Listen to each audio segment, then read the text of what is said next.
buhay ay punong-puno ng problema. Habang tayo ay lumalaki, patuloy na dumarami yan.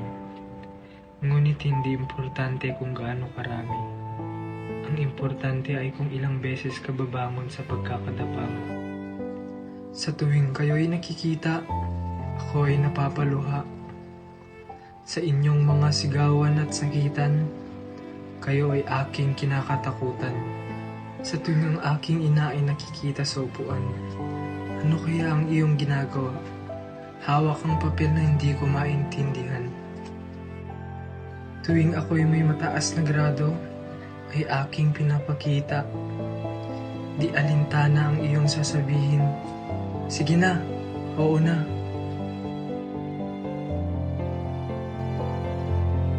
Tuwing ako'y sabik na umuwi, umaasang may sasalubong sa akin upang bumati. Ngunit maaabutang walang katao-tao sa tahanan. Bakit ba kasi? Ako ba? Sa dinami-dami ng pwedeng maging pamilya. Bakit? Sila pa.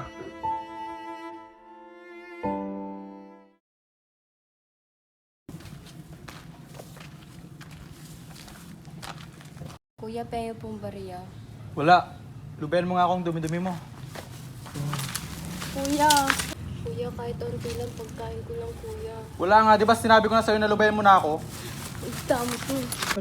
Hoy, pulubi, di ba sinabi ko nang wala? Ang kulit-kulit mo.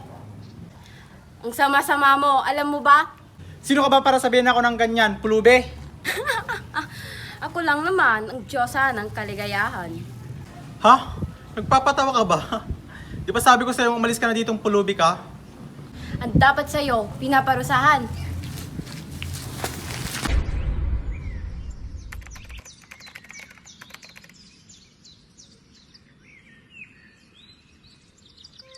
Ito ang iyong parusa. Subaybayan mo ang paglaki ni Isko.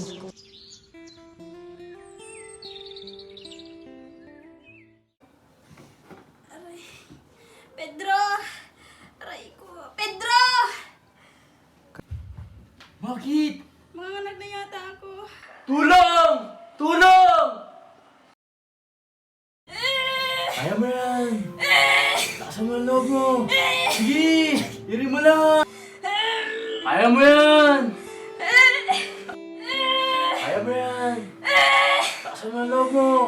Sige! Diri mo! Lalaki ang inyong anak.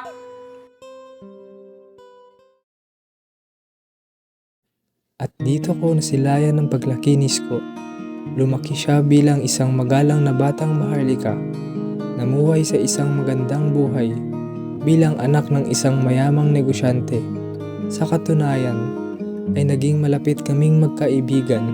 Siya ay mahilig magbasa ng libro ng teolohiya at filosofiya. Mahilig rin siya sa musika. Matagal pa kaya si Isko? Oo nga eh. Oo nga eh. Ayun na pala si Isko. Oh, dyan na. Diyan na nga. Isko! Isko, anong balak natin?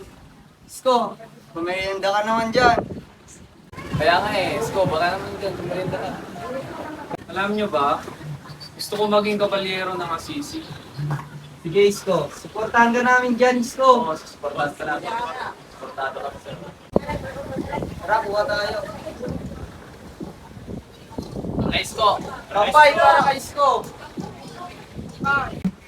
Paano ba yan? Mauna na ako. Ang dami pa kasi akong gagawin sa bahay. O siya, sige Isko. Salamat sa pamerienda ha. Ingat sa pag-uwi.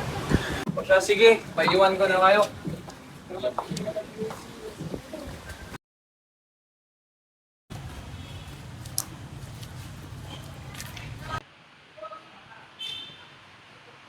Nahanap kami ng sundalo na ilalaban sa digmaan.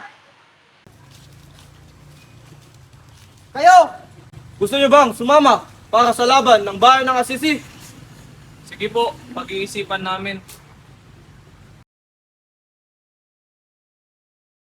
Matagal ko na tong hinahangad. Kaya ngayong nagkaroon ako ng pagkakataon, hindi ko na ito papalagpasin. Anak ko, hindi ako sumasang-ayon na sumama ka sa digmaan na yan. Hayaan mo siya sa gusto niya. Kung saan siya masaya. Pero gusto ko siyang maging tagasunod ng Diyos. Hayaan mo na, ina. Uuwi ako minsan upang bisitahin ka. Sige na, alis na ako. Mag-ingat ka, anak. Juanito, handa ka na bang sumabak sa digmaan? Di ko nga alam eh. Kinakabahan nga ako. Huwag kang kabahan, Juanito.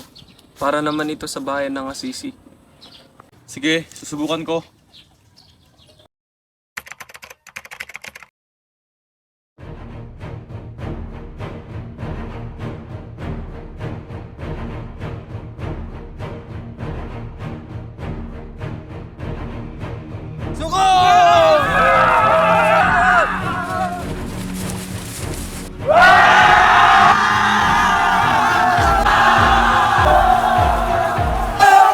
Isko, itapon mo ang iyong espada. Bumalik ka at sasabihin ko sa iyo ang dapat mong gawin.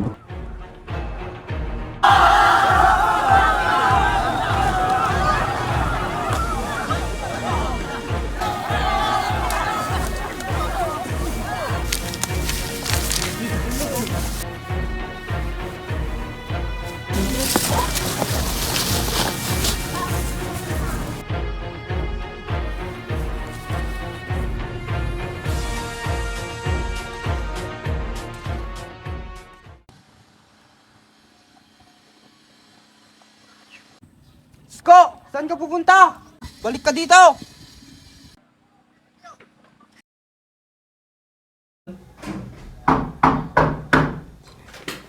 Sino yan? Ako to, si Isko.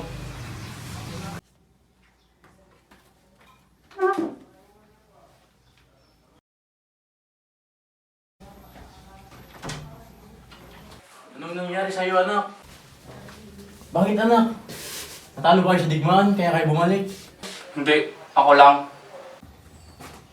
Salamat sa Panginoon, nakabalik kang ligtas. May suwat ka ba?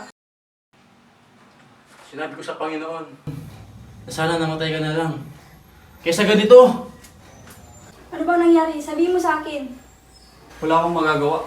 Nakarinig ako ng boses na. Boses na ano? Boses na matras ka sa laban? Nang boses anak, saan nang galing? Galing sa kalangitan. At naniniwala ako na galing yun sa Panginoon. Galit siya? Hindi, siya ay pinagpala. Oo, pinagpala sa pera, pinagpala sa kasuotan, pinagpala sa kalayaan, ngunit isinumpa sa pinakamasamang bagay sa lahat. Duwag! Pinaburan siya ng Diyos sa paghihirap, ngunit kinukutya mo siya. At hindi ako titigil na sabihin sa ito. Hindi mo ba naririnig ang mga galit ng mga boses ng mga tao sa bayag ito? Sinasabi ko sa'yo, di ako duwag. Sinasabi ko, nakarinig ako ng boses. Huwag mong sagutin ang iyong ama, Isko. Tama ang sinasabi niya. Hindi ako galit, ina. Sinabi sa akin kung anong dapat kong kailangang gawin. Saan ka bang dito?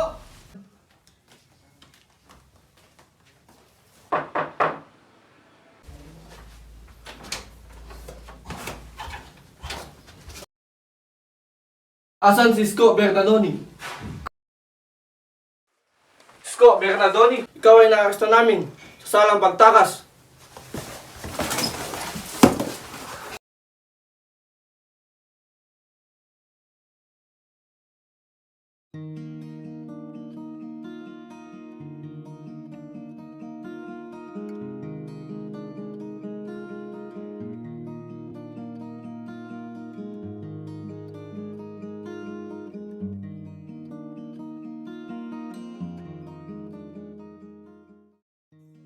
Panginoon, salamat sa panibagong umaga.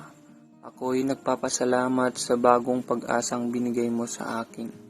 Bigyan mo ako ng pananampalataya at kalinisan ng puso. Panginoon, ito ang aking samot dalangin. Anak, kain na. Sige ma, sunod na ako.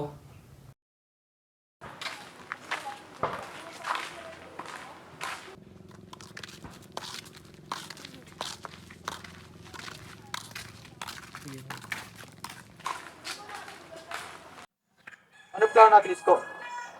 Hindi ko nga alam. Samahan mo muna kaya akong manalangin upang pagsisihan yung mga nagawa nating pagkakasala. Sige, tara. Para makahingi din ako ng kapatawaran sa Panginoon. 1, 2, 3, action.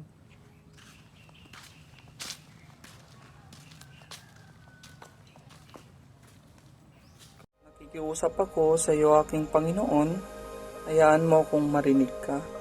Bigyan mo ako ng tunay na pananampalataya, matatag na pag-asa, at ipakita mo sa akin ang tamang daan. Anong gusto mong dapat kong gawin, Panginoon? Hindi mo ba nakikita, anak? Hindi mo ang simbahan ay sira. Buuin mo muli ang tahanan ko. Juanito, nakarinig ako ng boses ng Panginoon. Pinatasan ako na buuin ulit ang simbahan ng Panginoon. Sige ba? Sabi mo eh.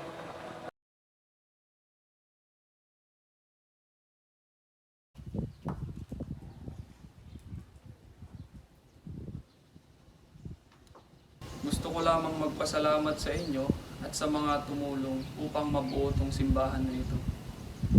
Ayon sa Lucas Kapitulo 6, versikulo 38. Sinabi dito, magbigay kayo upang bigyan din kayo ng Diyos. Ibabalik sa inyo ng sobra-sobra at umaapaw ang ibibigay sa inyo. Sapagkat kung paano kayo magbigay sa iba, ganoon din ang pagbibigay ng Diyos sa inyo. Purihin ang Panginoon! Amen! Isko!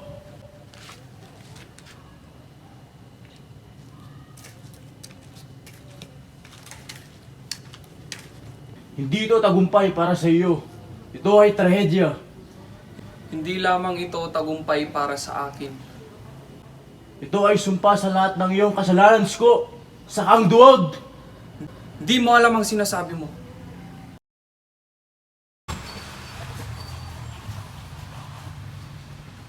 Salamat sa Panginoon. Huwag ka nang umiyak. Ito para sa iyo. Bibigyan kayo ng Diyos ng biyaya at pag-asa. Bibigyan kayo ng Diyos ng kapayapaan, mahal na kapatid. Kapayapaan. Ito mukhang kitongin, madungis at mabaho. Ipagdadasal kita, kapatid. Panalangin? Hindi ko kailangan ng panalangin. Kailangan ko linisin ang sarili ko. Saan mo ako dadalhin? Hugasan ka at maging malinis.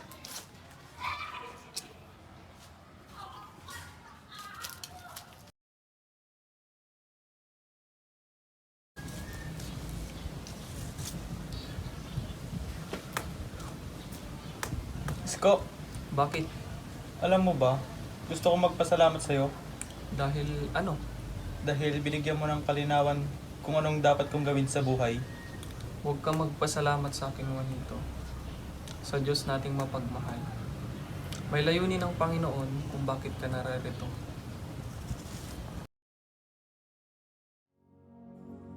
Ama sa langit, bigyan mo ang taong ito ng kaligtasan sa iyong parusa.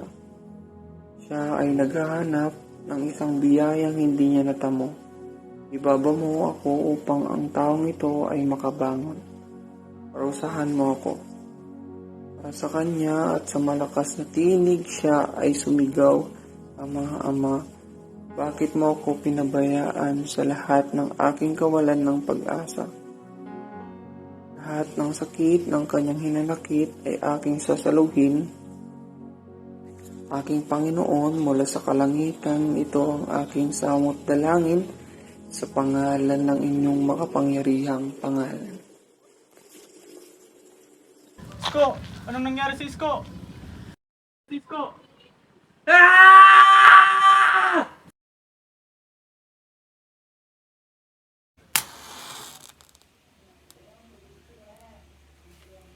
Isko!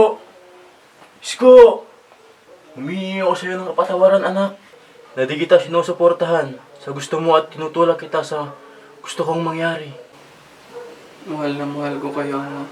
Kahit na hindi niyo ako sinuportahan sa gusto ko. Juanito, ito na ang huli.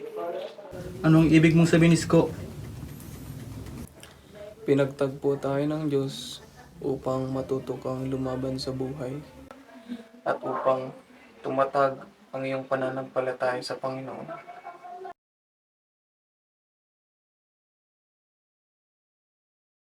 Isko! Isko! Isko! Isko! Isko! Isko!